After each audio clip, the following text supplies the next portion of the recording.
koordinasikan untuk membangun satu struktur tanggap bencana yang sistematis. Ini untuk menyempurnakan langkah-langkah yang sejak terjadinya musibah itu sudah dilakukan langsung secara serta-merta oleh LPBI dan Lazisnu, sebagaimana beberapa hari yang lalu telah kita umumkan di depan teman-teman media di sini. Keadaan yang dialami oleh saudara-saudara kita di berbagai daerah tersebut memang sangat memprihatinkan, sangat berat, tapi mudah-mudahan kita semua bersama-sama dengan semua elemen yang melaksanakan operasi tanggap bencana di daerah-daerah tersebut bisa melakukan koordinasi yang sebaik-baiknya sehingga penanggulangan dampak bencana dapat secara signifikan menolong saudara-saudara kita, masyarakat yang terdampak oleh bencana. Setelah ini insya Allah besok akan kita lanjutkan koordinasi dengan daerah-daerah yang lain juga yang mengalami musibah yang sama seperti di Jawa Tengah dan Jawa Timur insya Allah. Pengurus Besar Nahdlatul Ulama tetap menjalankan tugas-tugas yang menjadi kewajibannya beserta segenap struktur kepengurusan NU di semua tingkatan, dan alhamdulillah sampai hari ini tidak ada satupun agenda-agenda atau program-program yang mengalami hambatan di dalam pelaksanaannya. Nah, lebih jauh saya ingin menegaskan kembali sebagai tanggapan juga terhadap pernyataan-pernyataan yang kita dengar dalam dua hari ini. Saya ingin menegaskan kembali bahwa posisi saya sebagai Ketua Umum Tanfidiyah Pengurus Besar Nahdlatul Ulama dan mandataris Muktamar ke-34 Nahdlatul Ulama di Lampung tahun 2021 yang lalu,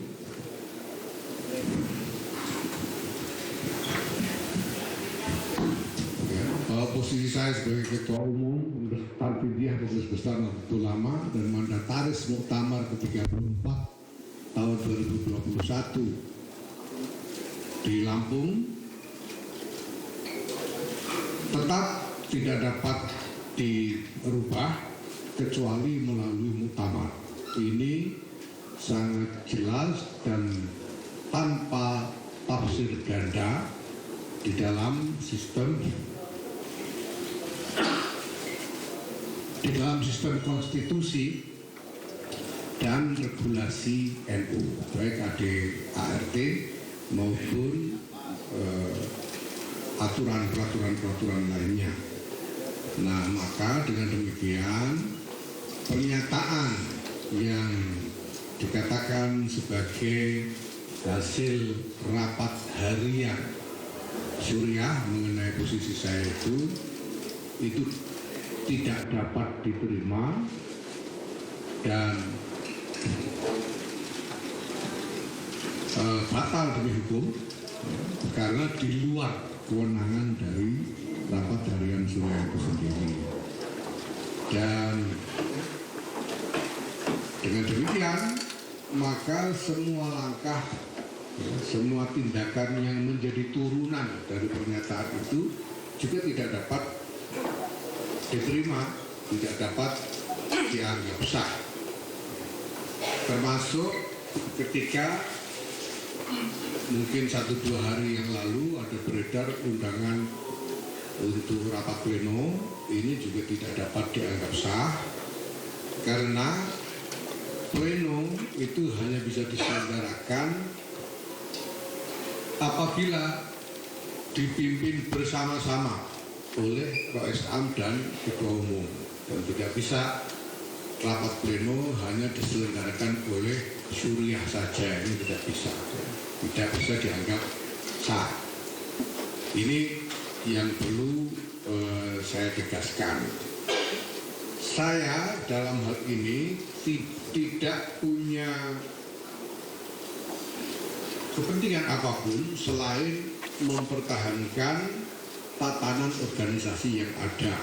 Jangan sampai tatanan organisasi yang ada ini runtuh hanya karena keinginan sepihak.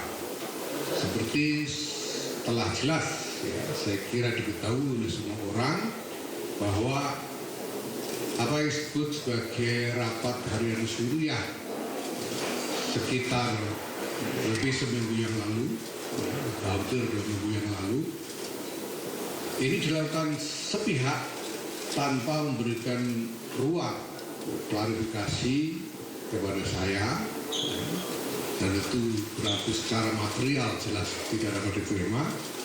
Dan itu apabila diperturutkan, termasuk dengan keputusan, lebih-lebih keputusan yang di luar wewenang, itu akan meruntuhkan keseluruhan konstruksi organisasi Nahdlatul Ulama ini. Maka saya bertekad bersama-sama dengan teman-teman yang menjadi pengurus harian di sini, ya, ada Wakil Ketua Umum Kiai Masyuri Malik, Ketua Pak Ul Absar Abdullah, Sekjen Pak Ahmad Syekh Husni, Wakil Ketua Umum Profesor Nizar Ali, Ketua Pak Aizuddin Abdul Rahman, Ketua Ahmad Suaiti, Ketua Pak Profesor Rumati Ahmad. Jadi di depan saya ada bendahara Pak Nur Zaman, yang lain juga masih ada berkumpul di atas, ya, karena kalau turun semua juga ada cukup tempatnya. Kita semua bertekad untuk menjaga tatanan organisasi ini. Soal apakah benar saya pribadi bersalah atau tidak, silahkan diperiksa. Saya terbuka, ya, untuk diperiksa. Tapi ya tidak mungkin saya menerima hanya dituduh saja tanpa diberi kesempatan untuk membuat klarifikasi. Apapun tuduhan-tuduhan yang ada, silakan dibuktikan dan mari kita proses sesuai tatanan organisasi. Karena mandataris itu memang hanya bisa dirubah kedudukannya melalui muktamar, mari kita selenggarakan muktamar. Dan muktamar itu memang hanya bisa terselenggara apabila dipimpin bersama-sama oleh Rais Am dan Ketua Umum. Ya.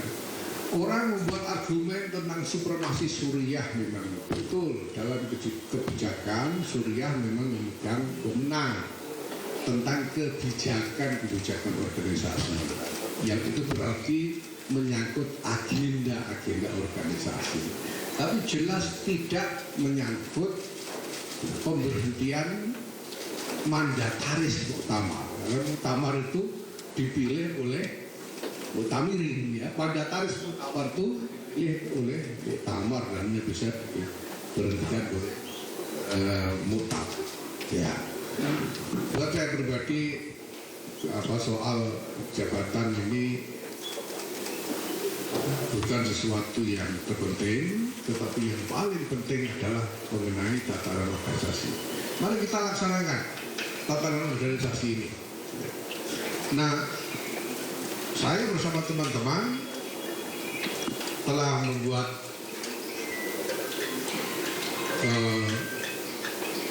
keputusan dengan tekad untuk menjaga tatanan organisasi ini sekuat-kuatnya. Ya. Supremasi Suriah memang, tapi setiap unit organisasi dan setiap pejabat dalam organisasi itu tugas dan wewenangnya diatur oleh konstitusi organisasi. Tidak mungkin kemudian bahwa ada satu unit atau pejabat organisasi yang punya wewenang tidak terbatas itu tidak mungkin. Tidak ada organisasi semacam itu kecuali kekaisaran, kerajaan, atau katakanlah sistem-sistem otoriter. Itu tidak mungkin. Jadi semua dibatasi dan semuanya diatur mekanisme-mekanisme pembuatan keputusan itu. Nah, kami semua memperjuangkan konsolidasi untuk perbaikan tata laksana organisasi ini sudah sekian lama, termasuk dengan membangun platform digital dan sebagainya. Kami tidak bersedia merelakan semua ini hanya untuk kepentingan-kepentingan sepihak atau kepentingan-kepentingan parsial dari sebagian orang. Nah, maka kami akan pertahankan ini dengan sekuat-kuatnya apabila jalan dialog, jalan musyawarah dengan akal sehat, dengan maksud baik, dengan hati yang tulus,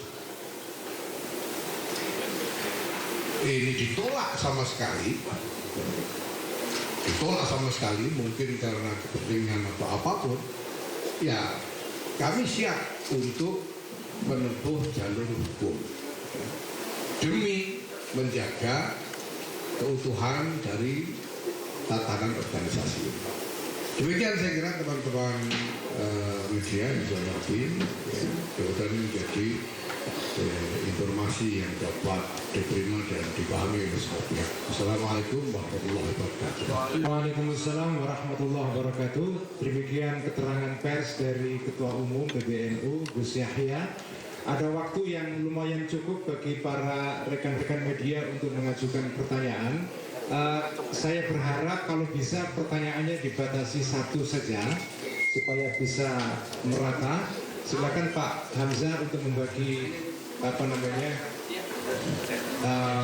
ya, silakan sebutkan nama dan dari mana Anda berasal medianya. Baik Gus, saya Ramli dari Times Indonesia.